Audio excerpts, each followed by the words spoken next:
जिंदगी एक पहिए की तरह होती है जो घूमता रहता है। जहाँ से चीजें शुरू होती है वहीं पे आकर वापस थम जाती है। बिल्कुल उसी राह पर, उसी मोड़ पर हमें फिर से लाकर छोड़ देती है। क्योंकि जिंदगी का हर पल हमारे कर्म और नियति से जुड़ा हुआ होता है। यह कहानी राजस्थान के कोटा शहर से जुड़ी एक सच्ची घटना से प्रेरित किसी असफल और प्यार और प्रतिशोध की है। सपना, सलोनी और उनके मासूम दोस्तों की दास्तां है जो समय के दुष्ट चक्र में फंस गए और उस मोड़ पर आकर थम गए जहां मौत उनका इंतजार कर रही थी।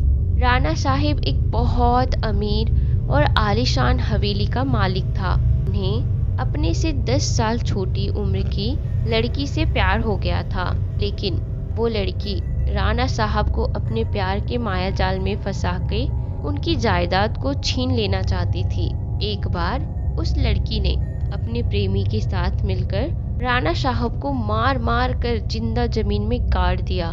राणा साहब चीखे चिल्लाए, लेकिन उस लड़की ने उनकी एक ना सुनी। बाद में राणा साहब ने मरते मरते श्राप दे दिया कि मैं किसी को नहीं छोड़ूंगा, हर प्रेमी को मार दूंगा। जिस तरह मेरे साथ धोखा हुआ है, मैं हर प्रेमी को मिटा दूंगा, मैं सबको मिट्टी में मिला दूंगा।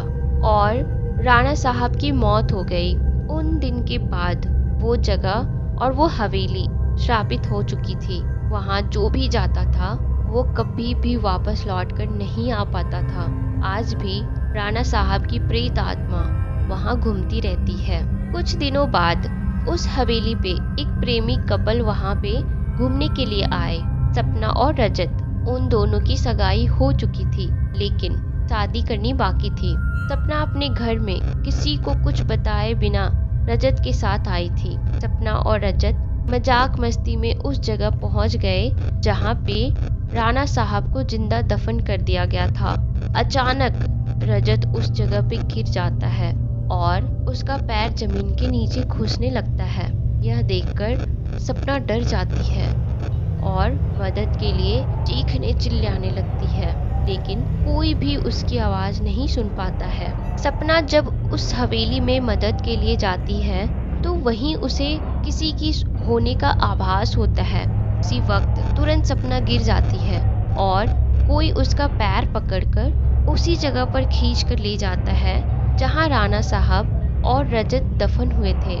बाद में सपना भी उसी जगह पर दफन हो जाती है। कुछ दिन बाद जब सपना अपने घर नहीं पहुंचती है, तब उसकी बहन सलोनी और उसके पति समीर और कुछ मित्र साथ मिलकर उसे ढूंढते ढूंढते हवेली पर पहुंच जाते हैं। समीर एक पैरानॉर्मल एक्टिविटी का एक्सपर्ट था। जब वो सब उस हवेली पर पहुंचे तब समीर को पता चल गया था कि यहाँ पे किसी बुरी आत्मा का वास है। उसने सबको सूचित कर दिया। उसी रात को उन सभी के साथ कुछ अजीबोगरीब घटनाएं घटने लगी, जैसे कि नल से पानी टपकना, अपने बेडरूम में मिट्टी का आ जाना, रूम की खिड़कियां अपने आप हिलने लगना, किसी के रोने की और चीखने चिल्लाने की आवाज आना।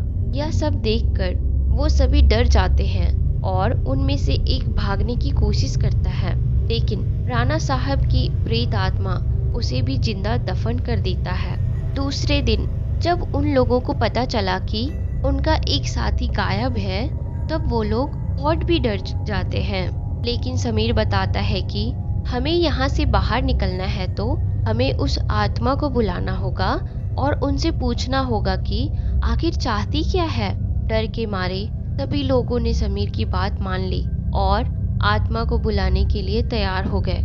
समीर ने एक रूम में सभी तैयारियां कर ली और बताया कि जब तक हम आत्मा से पूरी जानकारी ना ले ले तब तक कोई इस रूम से बाहर नहीं जाएगा और कुछ भी हो जाए कोई किसी का हाथ नहीं छोड़ेगा। समीर ने तंत्र मंत्र से आत्मा को बुलाना शुरू कर दिया। कुछ ही देर में तेज पवन और बिजली के साथ राणा साहब की आत्मा उस रूम में आ गई। समीर ने उस आत्मा से बात की, आखिर तुम क्या चाहते हो और तुम लोगों को क्यों मार रहे हो इस तरह, आखिर तुम हो कौन। राणा साहब की आत्मा ने कहा, निकल जाओ यहाँ से, मैं किसी को नहीं छोड़ूंगा, सब मारे जाएंगे। जो भी यहाँ आए गए उन सभी को मार दूंगा।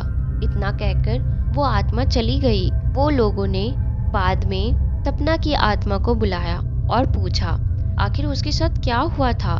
सपना की आत्मा ने उन सभी को सारी हकीकत बता दी और बोली, मुझे राणा साहब ने जमीन के नीचे दफन कर दिया है, प्लीज मुझे यहाँ से निकालो। सलोनी ने अपनी बहन सपना से पूछा, राणा साहब की आत्मा को कैसे मारा जाए। सलोनी ने अपनी बहन सपना से पूछा, राणा साहब की आत्मा को कैसे मारा जाए। सपना ने बताया कि जहाँ राणा साहब ने हम सबको दफनाया है वहाँ पास में माता जी का एक त्रिशूल है। उस त्रिशूल से राणा साहब की आत्मा को मारा जा सकता है और इस महल को उनकी चंगुल से बचाया जा सकता है। इतना कहकर सपना की आत्मा वहाँ से चली गई। समीर, सलोनी और बाकी दोस्त लोग तुरंत उस जगह पे गए जहाँ पर राणा साहब को दफनाया गया था। राणा साहब की आत्मा ने उन सभी को त्रिशूल के पास जाने के लिए रोका, लेकिन सलोनी किसी भी तरह उस त्रिशूल के पास पहुंच गई और उसी त्रिशूल से राणा साहब पे वार किया। कुछ ही देर में राणा साहब और उनके जो साथ थे सभी आत्माओं को मुक्ति मिल गई जिसे राणा साहब ने दफनाया था। आपको यह कहानी कैसी लगी प्लीज़ हमें कमेंट में ज़रूर बताइएगा। और अगर किन्हीं के पास खुद की कोई स्टोरी है, हॉरर स्टोरी या कुछ एक्सपीरियंसेस है, आप मेरे साथ शेयर कर सकते हो। मैं आपकी कहानियों को आवाज़ दूंगी और इसके लिए आप मुझे इंस्टा पे रीच कर सकते हो। मैं डेफिनेटली आपको वहाँ से हेल्प कर सकती हूँ। रात के करीब 2:30 बज रहे होंगे।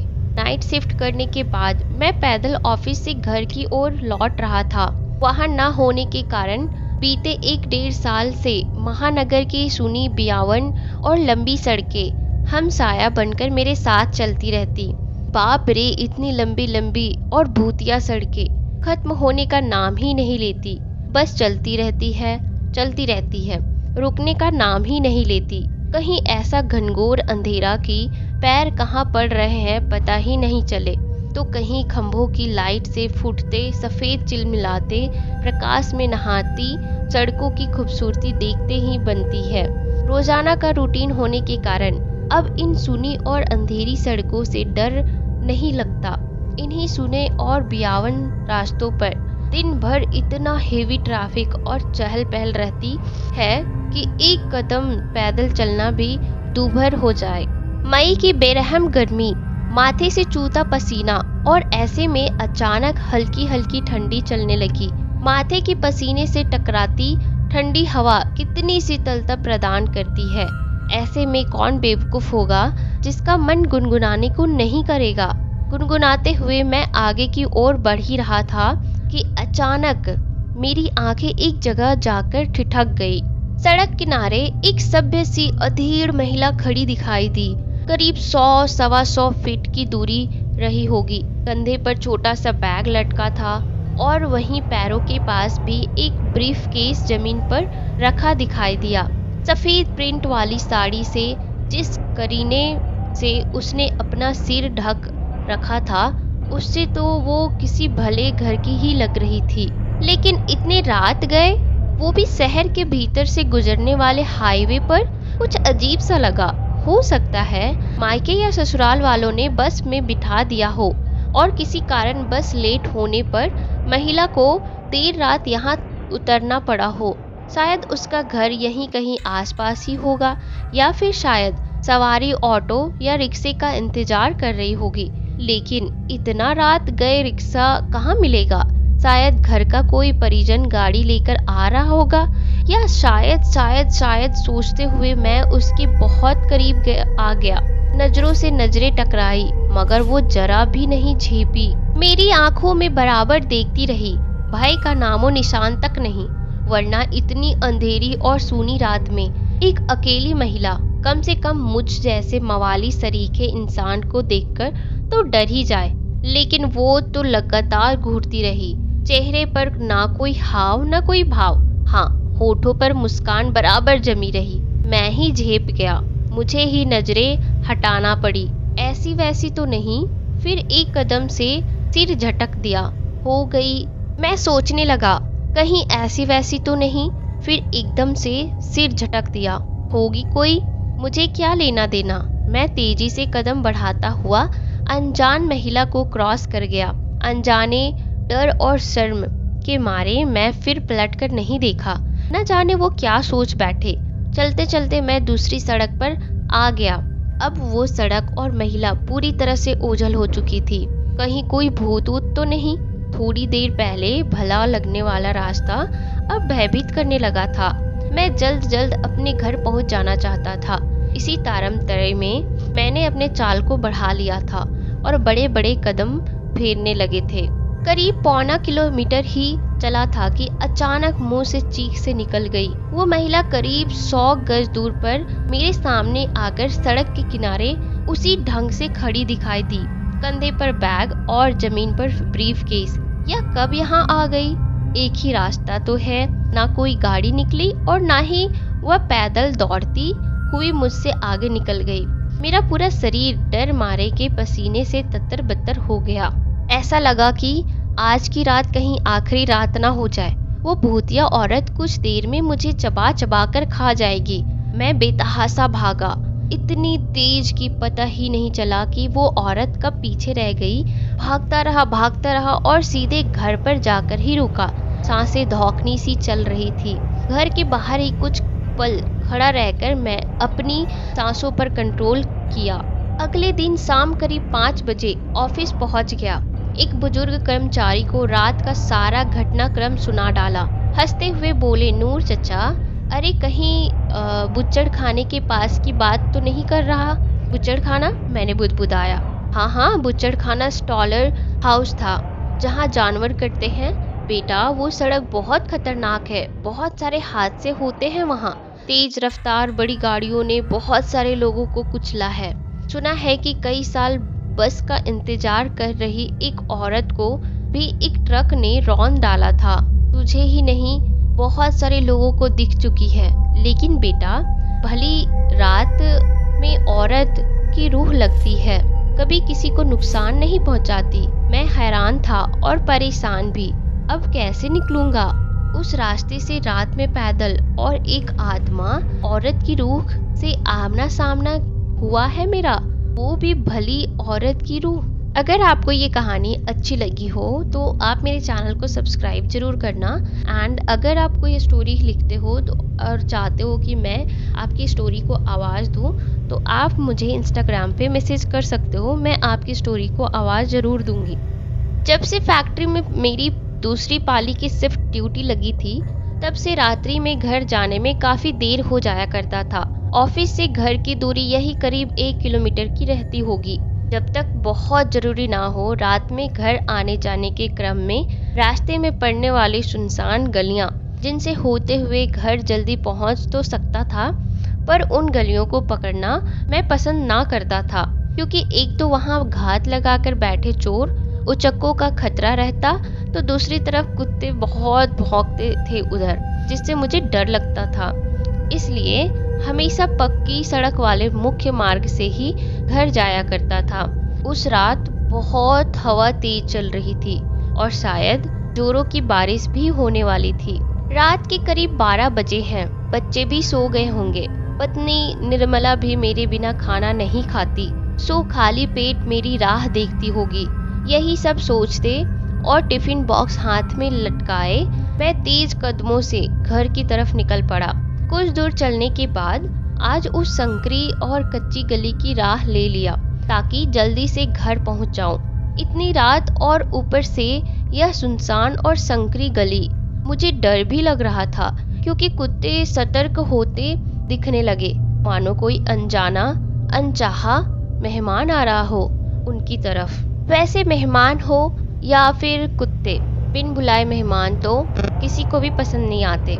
अपने इलाके में रात में आने जाने वाले हर एक इंसान को पहचानते हैं ये जानवर। किसी तरह डर कर मैं आगे बढ़ता रहा। चोरों का ख्याल मन में आते ही मुझे मेरी शादी में मिली वो कलाई की घड़ी खोलकर मैंने जेब में रख ली। सासू माँ की अमानत वह घड़ी, उनकी आन बान शान थी, जिसका कुशल क्षेम वो अक्सर पूछ ही लिया करती थी।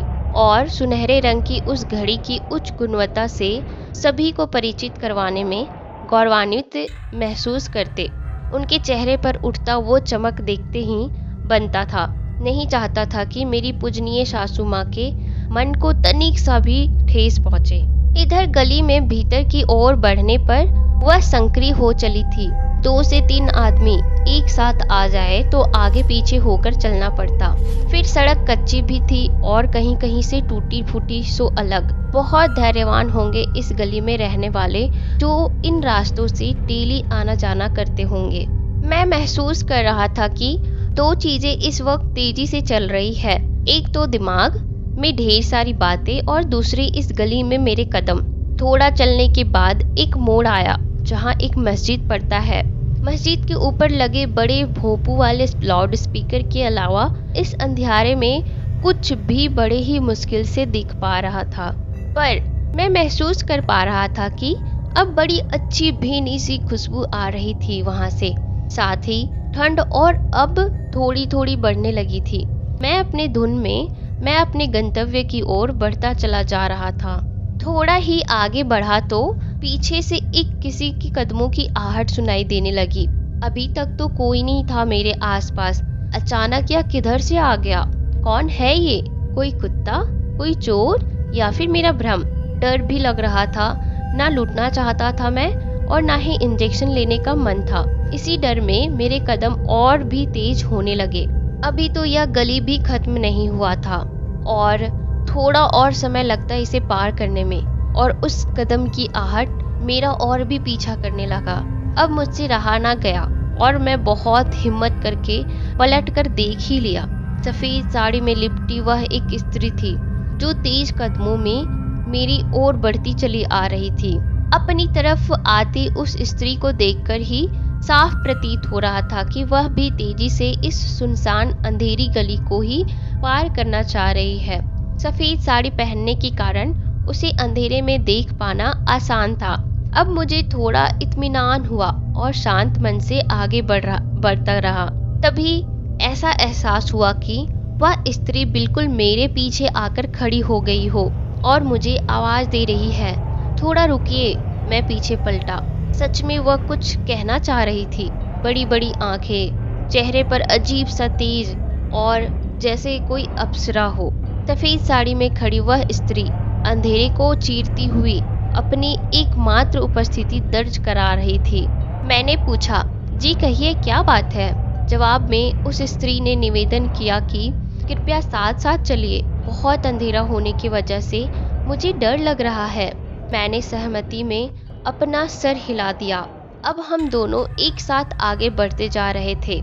इतनी रात गए इस सुनसान गली में, वो भी अकेले घर के बाहर निकलने का कारण मैंने उनसे पूछा, परंतु कोई उत्तर ना मिला। मैं चुप रहना ही बेहतर समझा। कुछ पल के बाद जवाब आया, मेरा घर पीछे मोड़ पर ही है। किसी की जिंदगी और मौत का सवाल है, इसलिए मुझे अभी निकलना पड़ा। मुझे आप सही आदमी लगे, इसलिए मैं आपके पीछे पीछे हो ली। किसी अनजान पर इतनी रात में भरोसा करने की बात सुनकर थोड़ा अजीब लगा, पर कभी कभी जरूरत पड़ने पर ऐसा करना पड़ता है। मैं समझ सकता था और हम लोग साथ साथ आगे बढ़ते रहे। तभी उस स्त्री ने अपना हाथ मेरी ओर बढ़ाया। उसके हाथों में एक चमकती हुई अंगूठी थी। यह क्या है? मैंने पूछा। स्त्री ने जवाब दिया, इसे आप पहन लीजिए, आपके काम आएगा। यह आपको डर से ऊपर ले जाएगा और बुरी ताकतों से भी बचाएगा। उन्हें साफ साफ इनकार करते हुए मैंने खुद को उस अंगूठी से दूर किया और थोड़ा पीछे खिसक गया। देखिए, ऐसा है कि मैं इन सब बातों में यकीन नहीं करता, अतः आप कृपया करके इसे दूर रखें मुझसे। मैंने बेरुखीपूर्ण जवाब देकर उस अंगूठी को लेने से साफ इनकार कर दिया। मैंने एक बात गौर किया कि मेरे इतने बेरुखीपूर्ण रवैये के बाद भी उनका चेहरा बिल्कुल शांत था और वह इतने बेरुखीपूर्ण मना करने के बावजूद भी इतनी विचलित नहीं हुई। उन्हें बुरा ना लगा। मुझे पता नहीं क्यों ग्लानि भी हो रही थी, पर मैं जानता था कि मैं जो भी कर रहा था वह सही कर रहा था। गाली भी अब खत्म होने की थी और पक्की सड़क में मैं आपसे देख सकता था। तभी वह स्त्री रुक गई और मुझसे आगे बढ़ते रहने के लिए कहा, क्योंकि अब गली भी खत्म हो गई थी और मुझे सामने का चीजें दिखने भी लगा था। कुछ जरूरी वस्तु छूट गई है, इसीलिए उसे वापस जाना पड़ेगा। स्त्री ने मुझसे जाने को कहा और खुद वापस लौटने लगी। मैंने उसके साथ चलकर उसे घर तक छोड़ने की बात कही तो शुक्रिया कहते हुए उन्होंने मना कर दिया। तब एक दूसरे को अलविदा कहते हुए हम अपने अपने गंतव्य की ओर बढ़ चले। घर आकर हाथ मुंह धोया। मेरा पूरा बदन दुख रहा था और मुझे बुखार भी था, शायद हल्का हल्का। निर्मला भी मुझे देखकर जाग गई थी। मुझसे खाना खाने के लिए पूछी तो मैंने मना कर दिया और उसे खा लेने के लिए बोलकर मैं लेट गया और लेटते ही न जाने कब नींद आ गई, पता ही नहीं चला। अगले दिन फिर अपनी दिनचर्या शुरू हो गई। फिर मैं सुबह उठकर एक्सरसाइज किया, नहा धोकर बेटे को स्कूल पहुंचाना, नाश्ता करके ऑफिस को भागना। काम के दबाव के वजह से कब सुबह से दोपहर हो गया पता ही ना चला। मेरे सहकर्मियों ने खाना खा लेने को कहा। हम लोग आपस में बतियाते हुए खाना खाने लगे। बातचीत के क्रम में सामने वाले की अंगूठी देख मुझे बीती रात की घटना याद आ गई। बीती रात की घटना वो लोग सुनकर दंग रह गए। फिर क्या, सबको खिंचाई करने का जैसे बहाना ही मिल गया हो। तुम इतने स्मार्ट हो ही, तुमसे सगाई करना चाहती होगी, गिफ्ट समझकर रख लेते, आदि तरह की बातें। जल्दी जल्दी अपना खाना खत्म करके वहां से खिसकना ही बेहतर समझा और फिर अपने काम में लग गया।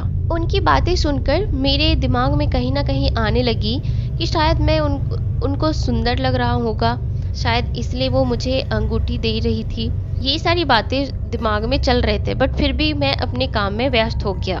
आज भी ऑफिस में बहुत ज़्यादा काम होने के कारण मुझे आज फिर से 12 बजे रात को ही छुट्टी मिली।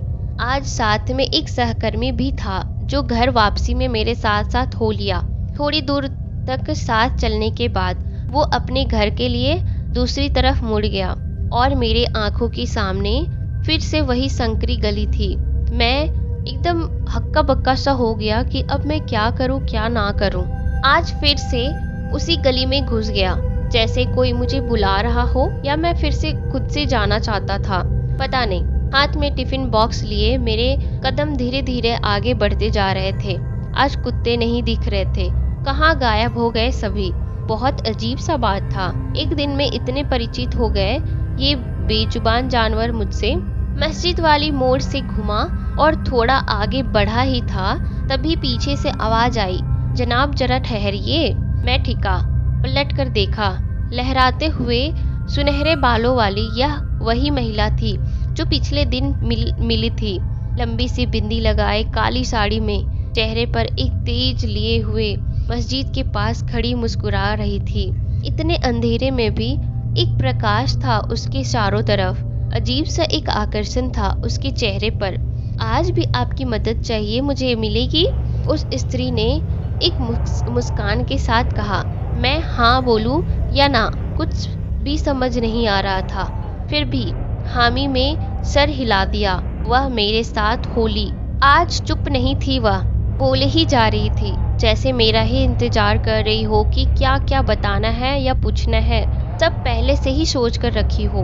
मैं कौन हूँ, कहाँ रहता हूँ, घर पर कौन कौन है, मेरी पसंद नापसंद वगैरह वगैरह। सवालों के तीर एक एक करके वो फेंकती जा रही थी। इसी तरह सवालों का जवाब देते हुए उसके कदम से कदम मिलाए आगे बढ़ता जा रहा था। इतनी रात में अकेले घर से बाहर निकलती हो, किसी को साथ लेकर निकलना चाहिए। मैंने उस स्त्री से कहा। मैंने उससे सवाल किया, आप कहाँ रहती हो, घर पर कौन कौन है?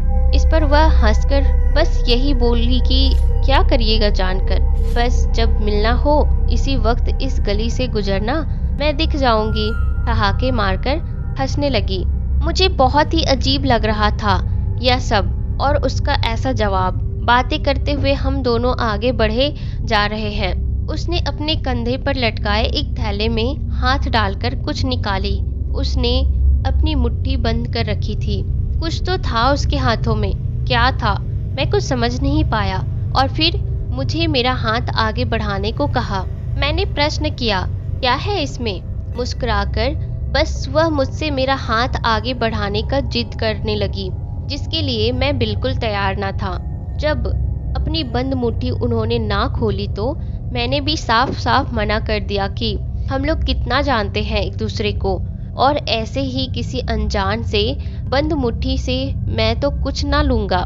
जब मैंने मना कर दिया तो अंततः उन्होंने अपनी बंद मुट्ठी खोली। वही अंगूठी थी उसके हाथों में जो पिछले रात उन्होंने मुझे पहनाने की असफल कोशिश की थी। मैंने उन्हें समझाया कि अगर आप दिन में यह देती तो शायद मैं लेने के बारे में सोच भी सकता था, पर इतनी रात गए और ऊपर से यह अंगूठी देखने में भी बहुत कीमती लगती है, इसलिए आप मुझे माफ करें, मैं इसे बिल्कुल भी नहीं ले सकता। मेरा ना में जवाब सुनकर उस स्त्री की आंखें तंज हो गई और अजीब तरीके से घुरती हुई निगाहों से मुझे बोली कि मैं आपकी पूरी जिंदगी खुशहाल बनाना चाहती हूँ और आप हो कि अपनी अभावपूर्ण जिंदगी से बाहर निकलना ही नहीं चाह रहे हो। आप इस अंगूठी को एक बार पहनकर तो देखो, आपको एक नई और बिल्कुल अलग ही दुनिया दिखेगी। सारे दुख तकलीफों से ऊपर अपनी तीखी होती आवाज से मुझे यह सुनाकर बोली, पर मैं तो उनकी एक भी बात सुनने या मानने को तैयार ना था। ऐसे ही करते करते हम दोनों गली के आखिरी छोर तक पहुंच गए। अब वह स्त्री बिल्कुल एक जगह स्थिर हो गई और मुझे आगे बढ़ते रहने को कहकर खुद वापस अपने घर लौटने के लिए मुड़ी। क्या हुआ, आप वापस क्यों जा रही हो? मैंने प्रश्न किया। मेरे प्रश्न का बिना कोई जवाब दिए वह लौटने लगी। मुझे उसका ऐसा रवैया बहुत ही विचित्र लगा कि जब उसे कहीं जाना ही ना था तो आखिर क्यों आई मेरे साथ गली के इस छोर तक। हाँ, लौटते वक्त मुझे केवल एक बात कहकर गई कि जब कभी मिलना हो या फिर अंगूठी चाहिए तो इस गली से गुजरना, मैं आपको मिल जाऊंगी। मैं कुछ न बोला और तेजी से उस गली से बाहर मुख्य मार्ग पर आ गया। बाहर स्ट्रीट लाइट की दूधिया रोशनी से समूचा सड़क नहाया हुआ था। हालांकि रास्ते में इक्का दुक्का लोग भी दिख रहे थे आते जाते हुए, पर अब मैं थोड़ी राहत महसूस कर रहा था। जो कुछ भी अभी घटित हुआ उसे लेकर मन में 100 सवाल भी उठ रहे थे। वो स्त्री ऐसा क्यों कर रही थी? ऐसा क्या था उस अंगूठी में जो मुझे देने और पहनाने को वो इतना एक्साइटेड थी? यह सब सोचते सोचते मैं घर पहुंच गया। आज फिर से मुझे तेज बुखार हो गया था। निर्मला से दवाई मांगा और खाकर बिछावन पर लेट गया। निर्मला खाने को आवाज लगाई तो मैंने मना कर दिया। वह पास आकर बैठी। सिर दबाते हुए उसने पूछा कि 2 दिनों से आपकी तबीयत ठीक नहीं लग रही मुझे, कल चलकर डॉक्टर से दिखा लीजिए। और फिर मुझे थका हुआ देखकर ज्यादा कुछ न बोली। अगली सुबह जब उठा तो मेरा सिर भारी लग रहा था, तो बिछावन पर लेटा ही रह गया। बच्चों को आज स्कूल भी नहीं पहुंचाने जा पाया। निर्मला को ही उन्हें स्कूल छोड़ने जाना पड़ा। अपने रसोई के कुछ काम खत्म करके वह मेरे सिरहाने आकर बैठी और पूछी, क्या बात है, इतना चिंतित क्यों हो? और कल रात भी आप बहुत परेशान दिख रहे थे। तब मैंने उसे बीते हुए 2 दिनों से उस गली में मेरे साथ घट रही घटनाओं के बारे में बताया। मेरी बातों को सुनकर उसने मुझे भरोसा दिलाया कि चिंता मत करो, कुछ नहीं होगा, सब ठीक हो जाएगा। फिर वह अपने घर के कामों में बिजी हो गई। मैं भी आंख बंद कर बिछावन पर लेटा हुआ था। थोड़ी देर बाद निर्मला आवाज लगाती है कि नहा धोकर तैयार हो जाओ, घर पर किसी को बुलाया है। मैंने पूछा किसे? उधर से आवाज आई, जब आएंगे तो खुद ही देख लेना। 1 घंटे बाद हमारे परिवार के पुरोहित जी की दरवाजे पर दस्तक हुई। हम दोनों ने उन्हें चरण स्पर्श किया। पत्नी उन्हें बैठने के लिए कुर्सी दी। पुरोहित जी बड़े ही ध्यान से मुझे देख रहे थे। निर्मला पुरोहित जी के लिए कुछ जलपान लेकर आई। जलपान करने के बाद थोड़ी देर इधर उधर की बातें करने के बाद पुरोहित जी ने मुझे अपने पास बुलाया और सिर पर हाथ रखकर अपनी आंखें बंद की। फिर पिछले 2 दिनों में मेरे साथ जो भी घटना घटित हुआ था उसके बारे में विस्तार में पूछा। मैंने उन्हें सारी बातें बताई। पुरोहित जी का चेहरा देखने लायक था। उनके चेहरे पर तनाव साफ साफ देख सकता था मैं। पुरोहित जी ने अपने थैले से भभूत निकाला और मेरे ललाट पर लगाया। वहीं बैठी पत्नी ये सब बहुत ध्यान से देख रही थी। तुम्हारी मुलाकात एक जिन से हुई थी, पुरोहित जी ने बताया। गली के उस आखिरी छोर तक ही उसका दायरा था, इसलिए वह उससे आगे नहीं बढ़ी। अचानक से हवा में फैला वो भभूत का सुगंध, ठंड का एहसास और कुछ नहीं, उसी जिन की उपस्थिति का प्रमाण है। यह सुनकर मैं तो भीतर से कांप गया। निर्मला ने मेरा हाथ थामकर मुझे शांत किया। पुरोहित जी ने कहा कि अब भयभीत होने की कोई बात नहीं है, अब कोई खतरा नहीं है। पर हाँ, एक बात हमेशा ध्यान रखना कि चाहे कुछ भी हो जाए, रात्रि में भूलवश भी उस गली में मत जाना, क्योंकि अभी तक वह जिन तुम्हें अपनी सुंदरता और प्यार से आकर्षित करके केवल मात्र अंगूठी के सहारे अपने साथ ले जाने की कोशिश कर रही थी। और तुम खुशकिस्मत हो कि तुम गली की आखिरी छोर यानी उसका दायरा जहाँ खत्म होता है वहाँ पहुँच गए थे, इसलिए वह ज़्यादा कुछ न कर सकी और उसे वापस लौटना था। तभी मैंने पुरोहित जी को टोका, पर पंडित जी, उस गली में तो इतने सारे लोग रहते हैं, उन सबका क्या? पुरोहित जी ने मुझे मुस्कुराते हुए जवाब दिया। अच्छा ये बताओ, उस वक्त क्या तुमने किसी और इंसान को देखा था उस गली में, उस जिन के सिवा? नहीं ना? लोगों को इस बात की जानकारी होने की वजह से रात्रि के वक्त कोई नहीं निकलता, केवल कुत्ते ही दिखते हैं। मैंने पुरोहित जी को रोकते हुए बोला। मुझे एक बात बहुत अजीब सी लगी। पहले दिन जब मैं उस गली में प्रवेश किया तो ढेर सारे कुत्ते थे, तो मुझे गली में आते देखकर ही भौंकते लगने लगते थे। जब अगले दिन मैं फिर से उसी गली में घुसा तो एक भी कुत्ते नहीं थे। तो क्या हुआ? और बोलते बोलते मैं चुप हो गया। मुझे स्वयं ही उसका आंसर मिल गया था। जी हाँ, तुम सही समझे, उसी जिन का ही प्रभाव है कि जिन बहुत शक्तिशाली होते हैं। वह किसी पर भी अपना प्रभाव आसानी से छोड़ सकते हैं और बहुत ही आसानी से किसी को भी अपने वश में कर भी सकते हैं। तुम बहुत ही भाग्यशाली हो कि बच गए, पुरोहित जी ने मुझे बताया। और हो सके कुछ दिन के लिए अपनी शिफ्ट ड्यूटी सुबह ही लगा लो और शाम होते ही घर आ जाना, पुरोहित जी ने कहा। मैं तुम्हें यह ताबीज़ दे रहा हूँ, इसे हमेशा पहनकर रखना, चाहे कुछ भी हो जाए, इसे उतारना मत। यह कहकर उन्होंने अपने थैले से एक ताबीज़ निकाली और मन ही मन मंत्र पढ़कर मुझे पहना दिया। हम दोनों को सदा सुखी रहने का आशीर्वाद देकर पुरोहित जी चले गए। मैं एक पढ़ा लिखा इंसान था और ऐसी बातों पर आज तक कभी भरोसा नहीं किया। जैसे कि मैंने उस गली में मुझे उस गली में उस स्त्री या फिर जिन को भी बताया था कि ये सभी बातें यकीन करने के लायक नहीं होता है, बट पिछले कुछ दिनों में मैंने जो महसूस किया उसे भी तो झुठलाया नहीं जा सकता है। आज इन सभी बातों को गुजरे हुए बहुत दिन हो गए। परिस्थितियों को देखने के नजरिया हर किसी का अलग अलग होता है। हर इंसान अपने हिसाब से परिस्थिति का आकलन करता है। यह जरूरी नहीं है कि वह आकलन हर बार सच्चाई में हमेशा मेल खाता ही हो। अब सच क्या है यह तो ना मुझे पता था और ना ही पुरोहित जी को, ये तो भगवान ही जाने।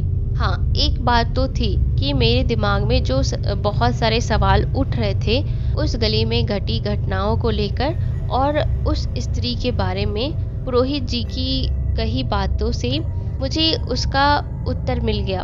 पर अब मैं बहुत डर गया था, जिसके कारण भूलकर भी अब उस गली के भीतर तो नहीं जाने वाला था मैं। आज उस घटना के करीब 10 साल होने को है। उस गली के पास मैं अनेक बार गुजरता हूँ, पर अब भी भीतर जाने की हिम्मत नहीं होती है। दिलो दिमाग में बस एक ही सवाल घूमता रहता है, क्या सच में वह एक स्त्री थी या फिर जिन? अगर आपको ये सारी कहानियाँ अच्छी लगी हो तो मेरे चैनल को सब्सक्राइब जरूर करना। और अगर आपके पास खुद की लिखी हुई स्टोरी है और आप चाहते हो कि मैं उसको आवाज़ दूँ तो आप मुझे इंस्टाग्राम पे मैसेज कर सकते हो। अशोक सिन्हा रेलवे में कार्यरत थे। उनकी पोस्टिंग गया में थी, जबकि उनका घर बनारस में था। वह एक बड़े अधिकारी थे। सोमवार से शुक्रवार गया में काम करने के बाद वह शनिवार के दिन बनारस अपने घर लौटा करते थे। उनकी पत्नी और बच्चे हर शनिवार बेसब्री से उनका इंतजार किया करते। गया से बनारस तक का सफर ट्रेन में किया करते थे। गया से बनारस 250 किलोमीटर है। 5 घंटे का रास्ता होता था। अशोक सिन्हा अपना कामकाज खत्म करके शुक्रवार की रात 10 बजे काशी एक्सप्रेस पकड़कर गया से बनारस जाया करते थे। वह ट्रेन करीब 3 से सवा 3 बजे बनारस स्टेशन पहुंच जाती थी। घटना वाली शाम को अशोक ने अपना कामकाज बंद करके घर जाने के लिए अपना सामान पैक कर लिया। उन्होंने अपने बच्चों के लिए उनकी मनपसंद की खूब सारी चीज़ें खरीदी, जैसे तिलकुट और गया के प्रसिद्ध केसरिया पेड़े। सभी चीज़ों को अपने बैग में डालकर वह स्टेशन पर ट्रेन आने का इंतजार करने लगे। नसीब से उस दिन ट्रेन सही समय पर आ गई। 10:10 में वो ट्रेन में बैठ गए। ट्रेन के चलते ही कुछ देर में उनकी आंख लग गई। नींद में 5 घंटे कब बीत गए इसका उन्हें पता भी ना चला। चलो भैया बनारस आ गया, कोई जोर से आवाज लगा रहा था। लोगों का हुजूम जल्दी जल्दी स्टेशन पर उतर रहा था। तभी उनकी आंख खुली और उन्होंने देखा कि बनारस स्टेशन आ चुका है। वह जल्दी जल्दी अपने लगेज को लेकर ट्रेन से नीचे उतर गए। जो लोग ट्रेन से उतरे थे वह यहाँ वहाँ तितर बितर हो गए। इक्का दुक्का लोगों को छोड़कर बाकी कोई भी स्टेशन पर मौजूद नहीं था। पूरा स्टेशन सुनसान था। धीरे धीरे वे स्टेशन से बाहर आने लगे।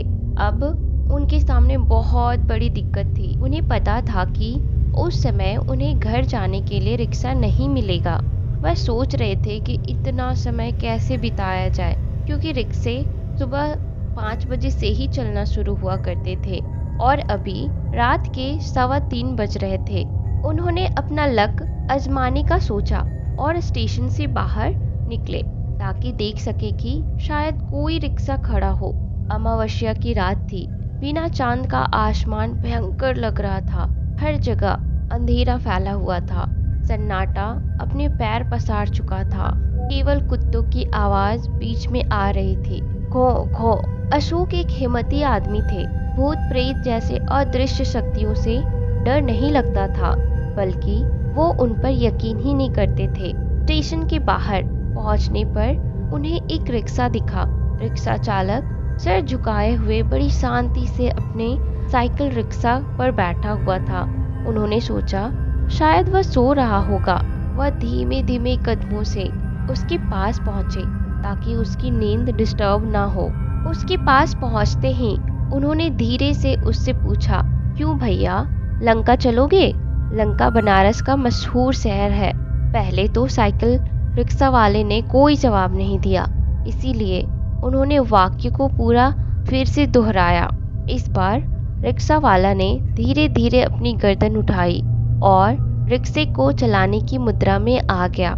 यह देखकर अशोक सिन्हा जल्दी जल्दी अपने लगेज को उसकी साइकिल रिक्शा में रखने लगे और उसके बाद उसके पीछे सवार हो गए।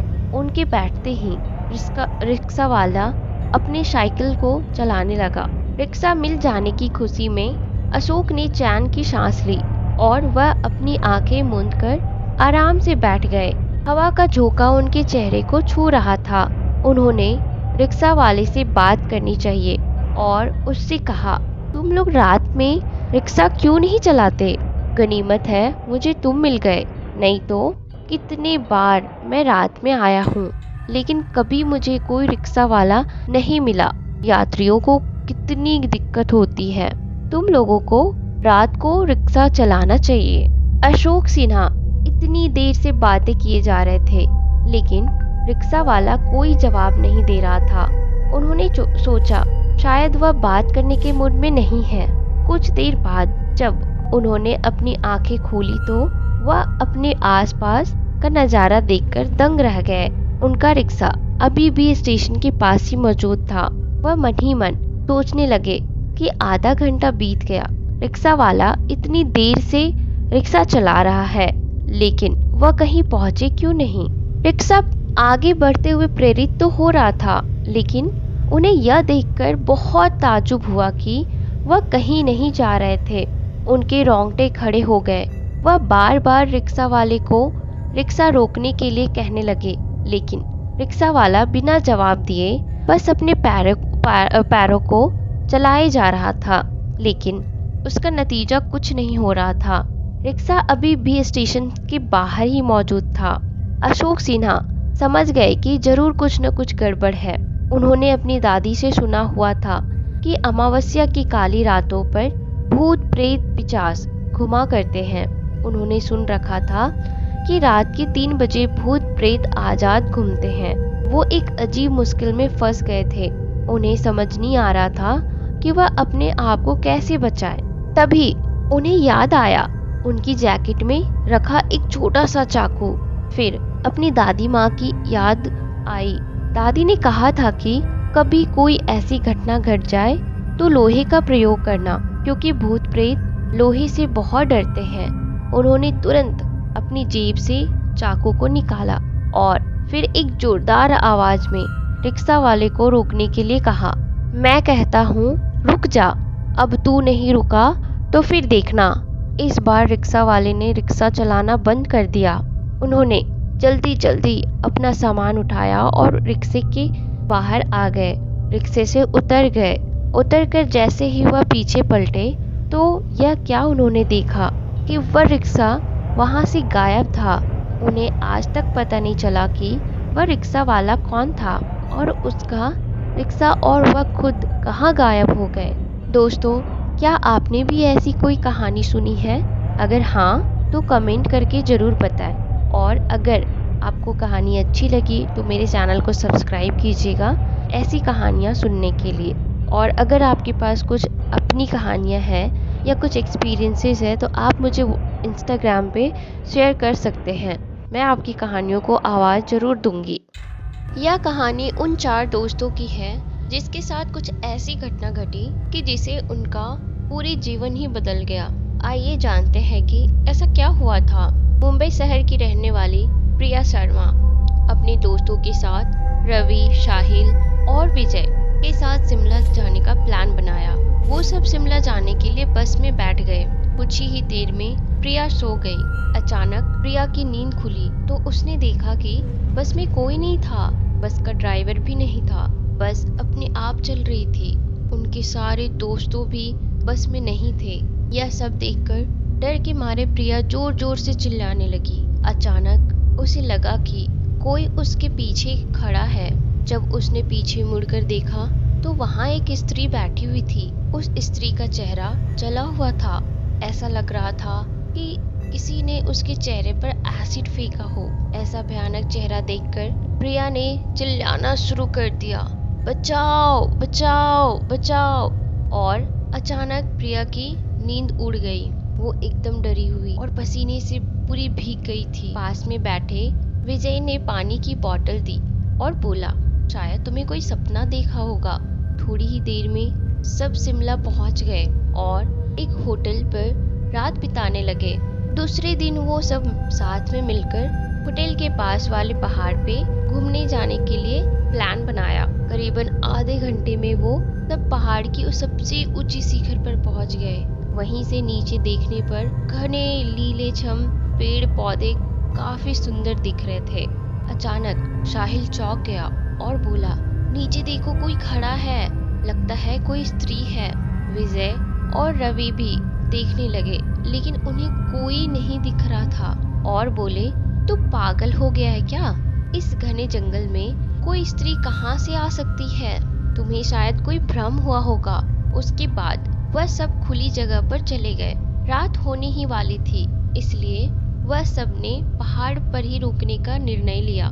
इसलिए उन सब ने वहां पर ही अपना तंबू लगाने लगे और खाने पीने के लिए सामान बाहर निकाला। प्रिया की बैग तंबू के बाहर थी, इसलिए वह लेने के लिए बाहर गई तो वहां पर उसे कुछ ऐसी आवाज सुनाई दी।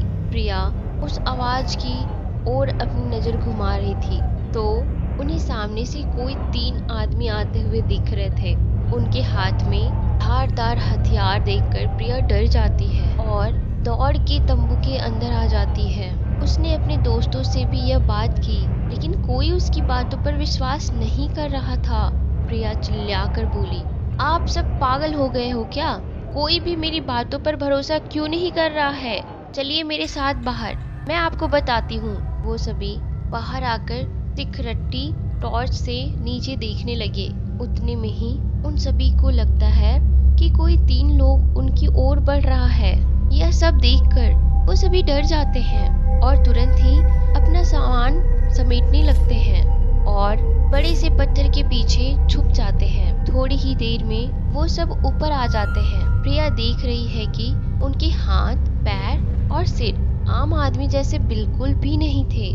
वो सब एक जगह पे बैठ जाते हैं और कुछ तांत्रिक विद्या शुरू करते हैं। उनमें से एक आदमी अपनी हाथों की उंगली को काट देता है, लेकिन अंधेरे की वजह से उन्हें कुछ भी ठीक से दिखाई नहीं देता है।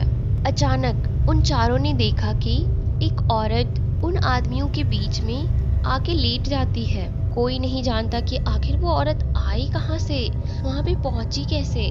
प्रिया ने कहा, मुझे कुछ समझ नहीं आ रहा है, आखिर यह सब हो क्या रहा है? मुझे बहुत डर लग रहा है। एक के बाद एक वो तीनों उस औरत को सूंघने लगे। वहीं पे अचानक उस औरत ने अपनी उंगली उठाई और हमारी तरफ इशारा करने लगी। हम सब डर गए। वो तीनों उस औरत को छोड़कर हमारी ओर बढ़ने लगे। हम सब पहाड़ी से नीचे होटल की ओर दौड़ने लगे। हमारी आवाज सुनकर वो तीनों हमारी ओर दौड़ने लगे। प्रिया और साहिल सबसे आगे थे और विजय और रवि उनके पीछे दौड़ रहे थे। प्रिया और साहिल होटल तक पहुंच गए, लेकिन रवि और विजय का कोई पता नहीं चल रहा था। हमने होटल वालों से उनके बारे में सभी बातें की तो उन लोगों ने कहा कि उस पहाड़ पे कोई नहीं जाता है, वो पहाड़ श्रापित है। जो भी वहाँ जाता है वह कभी भी वापस नहीं आता है। आपकी किस्मत अच्छी थी कि आप अभी जिंदा है, लेकिन हमारे दोस्त रवि और विजय कभी भी वापस लौट के नहीं आए। हमने उन्हें ढूंढने का बहुत कोशिश की, पुलिस कंप्लेन करवाई, लेकिन कोई फर्क नहीं पड़ा। दोस्तों, अगर आपको मेरी यह कहानी पसंद आई हो तो शेयर जरूर करना और कमेंट जरूर करना। और अगर आप में से कोई ऐसे हैं जिनके पास कोई रियल हॉरर स्टोरीज है या एक्सपीरियंसेस है तो आप मुझे इंस्टाग्राम पे शेयर कर सकते हो। मैं आपकी कहानी को आवाज़ जरूर दूंगी। सितंबर का महीना था। काली अंधेरी रात थी। धीरे धीरे से हवा की ठंडी लहरें आ रही थी। आकाश में बिजली चमक रही थी। महेंद्र चाचा अपने घर से दूर अपने खेत में हाट में सोए हुए थे। उनका खेत गांव के तालाब के पास था। बारिश के कारण पूरा तालाब भर गया था और खेत में घास भी ज्यादा हो गई थी। उसके कारण अंधेरे में यह सब ज्यादा डरावना लग रहा था। उस तालाब के किनारे आम के 6 से 7 पेड़ बड़े बड़े लगे हुए थे। आम के पेड़ की डालियों की आवाज भी काफी डरावनी लगता था। अचानक खेत में बंधी हुई भैंसों की चिल्लाने की आवाज आने लगी। महेंद्र चाचा को पता ही नहीं चल रही थी कि आखिर यह सब क्यों हो रहा है, भैंसें ऐसा क्यों कर रही है। उन्हें लगा कि शायद ठंडी के कारण यह भैंसें ऐसा चिल्ला रही है, इसलिए महेंद्र चाचा के खेत में चिमनी जलाई। उस चिमनी के उजाले में महेंद्र चाचा की नजर उनके खाट पे पड़ी। उन्होंने देखा कि एक स्त्री की खाट पे बैठी हुई है। यह देखकर उनका शरीर डर से कांपने लगा। उसी वक्त आकाश में बिजली का तेज झटका आया। वैसे तो महेंद्र चाचा बहुत बहादुर थे, लेकिन आज उन्हें भी थोड़ा डर लग रहा था। उसी वक्त काका ने आग में सूखी घास डालकर आग को और ज्यादा बढ़ाया, जिसकी वजह से वो औरत और भी ठीक से दिखाई दे रही थी। महेंद्र चाचा ने तापने के साथ बैठे बैठे ही बूम लगाई, कौन है?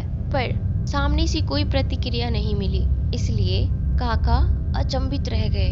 उनकी समझ में कुछ नहीं आया। काका खड़े हो गए। इसलिए महेंद्र काका ने सोचा कि अब डरने से कुछ नहीं होगा, मुझे हिम्मत से काम लेना पड़ेगा, क्योंकि जो डर गया वो समझो मर गया। चाचा ने एक बड़ी लकड़ी हाथ में ले ली और बोले, कौन हो तुम? मैं क्या लगता है कि मैं तुमसे डर गया हूँ? लेकिन कुछ तो ये था कि चाचा अंदर से पूरी तरह से डर के मारे कांप रहे थे। चाचा का यह गुस्से वाला रूप देखकर वो स्त्री खड़ी हो गई और जोर से बोली, क्या तुम मुझसे नहीं डरते? चाचा ने हिम्मत की और बोले, यहाँ से चली जाओ वरना यह लाठी से मार मार के तेरा सिर फोड़ दूंगा। इतना ही बोलता महेंद्र चाचा ने लाठी उठाई और उसी वक्त उस औरत ने आवाज उठाई, अब तुम मुझे मेरे ही घर से बाहर निकालेगा? यहाँ पर मेरा बचपन गुजरा है, यह मेरा ही घर है, मैं यहाँ सालों से रह रही हूँ। यह सुनकर चाचा का डर और गुस्सा दोनों ही शांत हो गए। उन्हें लग रहा था कि मेरे सामने जो औरत खड़ी है उसे मैं जानता हूँ, उसकी आवाज भी जानी पहचानी लग रही थी। चाचा सोचने लगे कि आखिर यह औरत है कौन? अगर मैं इस औरत को जानता हूँ तो आखिर इतनी भयानक और विकराल रूप में क्यों है? अचानक, अरे यह तो ज्योति है, मेरी बड़ी बहन। बचपन में मैं और ज्योति साथ में ही खेत में चार काटने का काम करते थे। अब महेंद्र काका को पूरी बात समझ में आ गई। यह ज्योति के बचपन की बात है। जब ज्योति 14 साल की थी तब इसी खेत में गांव के कुछ बच्चों के साथ खेल रही थी। दूसरे बच्चों की तरह ज्योति भी पेड़ पर चढ़कर एक डाल से दूसरी डाल पर छलांग लगा रही थी। अचानक ज्योति जिस डाल पर बैठी थी वह डाल टूट गई और ज्योति मुंह के बल नीचे गिर गई। यह देखकर सारे बच्चे डर के मारे चिल्लाने लगे। बच्चों के चिल्लाने की आवाज सुनकर बड़े लोग वहां पहुंचे और ज्योति को उठा के हॉस्पिटल ले गए, लेकिन तब तक काफी देर हो चुकी थी। ज्योति की मौत हो गई थी। महेंद्र चाचा को ये सारी बात याद आ गई। वह सीधा ज्योति के पास जाके रोने लगे। जब यह बात गांव वालों को पता चली तो सारे गांव वाले चौंक उठे। वास्तव में ज्योति ही थी। गांव के एक बड़े बुजुर्ग ने कहा कि ज्योति की मौत हुई थी तब वो एक बच्ची थी, इसलिए बालक समझ के उसे दफनाया गया था, लेकिन वास्तव में उसका अंतिम संस्कार करने की जरूरत थी। इसीलिए ज्योति की आत्मा आज तक भटक रही है। चाचा ने तुरंत ही ज्योति जहाँ दफनाया गया था वहाँ से निकालकर उसे अग्नि संस्कार के लिए निकाला गया। किसी की भी हिम्मत नहीं हो रही थी कि कोई उसके पास भी जा सके। उसी वक्त ज्योति की आत्मा ने गांव वालों के सामने आके कहा कि हाँ, आपकी बात सही है, मैं मर चुकी हूँ, आप लोगों को से डरने की जरूरत नहीं है। मैं अभी भी इसी गांव की बेटी हूँ, लेकिन मैं आज दिन तक भटक रही चाहिए। बाद में महेंद्र चाचा ने ज्योति के शव को अग्नि संस्कार दिया और उसकी आत्मा को शांति दिलाई। आप लोगों को यह कहानी कैसी लगी या कमेंट करके जरूर बताइएगा। और अगर आपके पास खुद की कोई कहानी है या हॉरर स्टोरीज है, आप मुझे इंस्टाग्राम पे मैसेज करके या फिर शेयर कर सकते हो। मैं आपकी कहानी को जरूर आवाज दूंगी। मेरे चैनल को सब्सक्राइब जरूर करना। आज उस बात को 7 साल बीत गए हैं, लेकिन फिर भी वो रात आज भी मुझे इस तरह याद है जैसे कल ही हुआ हो। हाय, मेरा नाम राहुल है, उम्र 34 साल, काम फोटोग्राफर और काम के सिलसिले में मुझे यहाँ वहाँ घूमना पड़ता है। क्या पता कहाँ अच्छी तस्वीरें मिल जाए। बात तब की है जब मुझे नया नया चस्का लगा था फोटोग्राफी का। वैसे मैं इंजीनियरिंग कर रहा था, पर मेरा मन किसी और काम में था। घर पर काफ़ी ज़्यादा गाली खाई थी शौक को अपना करियर बनाने के लिए, पर वो कहते हैं ना, जिद है बस जिद है, और हम बन गए जो हम बनना चाहते थे, ताकि मरते समय बात ना रहे कि हम जो करना चाहते थे वो कभी ना कर पाए, और जो कर पाए वो कभी करना ही नहीं चाहते थे। ये सब तो बातें चलती रहेंगी, का तो कोई अंत ही नहीं। पर मैं जो बात बताने जा रहा हूँ उस पर आते हैं। मुझे किसी ने बताया कि मेरे शहर से करीब 200 किलोमीटर दूर एक जंगल है जिसमें मुझे कई खूबसूरत तस्वीरें मिल सकती है, और ये खूबसूरत तस्वीरें मुझे रात के समय में मिलेंगी। और हम भी अपना झोला झंडा उठाकर निकल पड़े। पहले ट्रेन, फिर बस और फिर ऑटो का सफर था, काफी थका देने वाला। काफी गई रात मैं वहां पहुंचा। फोटो लेने की हिम्मत नहीं थी तो रात को फॉरेस्ट डिपार्टमेंट वालों के गेस्ट हाउस में रुक गया। सुबह करीब 3 बजे होंगे। मुझे लगा कि कोई शायद मेरे कमरों की खिड़कियों से देख रहा है। मैंने लाइट जलाई तो कुछ नहीं। बाहर टॉर्च लगाकर देखा तो भी कुछ नहीं नजर आया। हाँ, पेड़ की टहनियाँ जरूर हिलती हुई नजर आई। बाबूजी सो जाए, ये तो रात को रोज का काम है। कुछ नहीं है, कोई जंगली जानवर आ गया होगा। अब कुछ नहीं है, चौकीदार ने कहा। मगर बाबूजी को नींद कहाँ। खैर, जैसे ही सोने की कोशिश की, मेरे ऊपर एक छोटा सा पत्थर लगा। अचानक से मैं उचक कर बैठ गया। फिर लाइट जलाई, फिर टॉर्च लगाई, फिर कुछ नहीं। फिर से चौकीदार ने कहा, बाबूजी कुछ नहीं है, सो जाएं। फिर से सोने की कोशिश की। अचानक अब हंसने की आवाज के साथ पत्थर लगा और फिर वो पूरा कार्यक्रम दोबारा से हुआ। मैं झल्ला गया। एक तो नींद, ऊपर से ये सब। दिमाग खराब हो गया मेरा। नींद गायब हो गई। उस हाउस से बाहर निकल आया पता करने के लिए। चौकीदार कहता रहा, बाबूजी कुछ नहीं है, आ जाइए। पर जिद है तो बस है। निकल लिए। थोड़ा आगे चलने पर मुझे कुछ आहट सुनाई दी। मैं सतर्क हो गया। ये आहट इंसान की नहीं थी, कुछ भारी भरकम चला आ रहा था। पेड़ की ओर लेकर देखा तो क्या देखता हूँ, झाड़ियों को चिटकते हुए बड़े बड़े सींगों वाला एक जंगली भैंसा चला आ रहा था। मैंने जिंदगी में इतना बड़ा भैंसा कभी नहीं देखा था। फटके फ्लावर हो गई मेरी तो। मैं चुपचाप सांस रोके पेड़ के साथ दुबका रहा। जैसे ही वो निकला, मैं धीरे से वहां से निकलने लगा कि तभी टहनियां चिटकी और वो मेरे सामने आ गया। मेरी तो सांसें अटक गई। कुछ न सूझा। वो बड़ी तेजी से मेरी तरफ आया। मुझे तो जैसे काट मार गया। मुझे सूझ नहीं रहा था क्या करूं। लग रहा था कोई भारी ट्रक मेरे सामने आ रहा। मेरी तो सिट्टी पिट्टी गुम हो गई। आंखों के आगे अंधेरा छा गया। वो दौड़ता हुआ मेरी तरफ बढ़ रहा था, लेकिन अचानक मुझ पर बेहोशी छा गई। जब होश आया तो देखा कि मेरी आंखों के सामने खरपतवार की छत थी और आसपास नजर उठाकर देखा तो कच्ची मिट्टी की दीवारें थी, जिन पर मोर, तीतर आदि बने हुए थे। आसपास का माहौल देखकर मैं थोड़ा सा असहज हो गया था कि मैं कहाँ आ गया, कहाँ था। और मैं तभी अचानक मेरी नज़र बाहर पड़ी तो मैं एकदम से चौंक गया और एकदम कांप भी गया। मैंने देखा कि उस भैंसे का सिर मेरे सामने पड़ा था और बाहर खून बिखरा हुआ था। भी अचानक मेरे कानों में बड़ी मधुर सी आवाज पड़ी, बाबा राही को होश आ गवा।